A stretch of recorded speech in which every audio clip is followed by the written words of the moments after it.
I would say the biggest demand for skill sets for data scientists in 2019 would be Python. It's a very diverse programming language, open source as well. It's in most job descriptions, most projects I'm working on. R is in fairly high demand as well. Not as much as Python, but it provides a different way of working than Python. Different fields, so we've got like deep neural networks,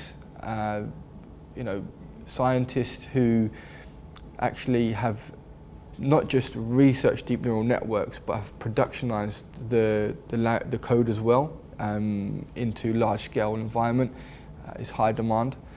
It's not just the different areas of kind of machine learning or data science. It's the fact, can you liaise with stakeholders?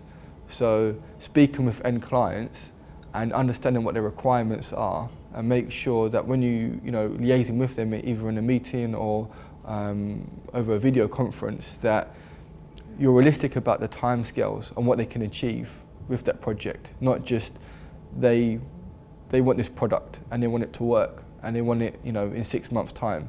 Is it achievable?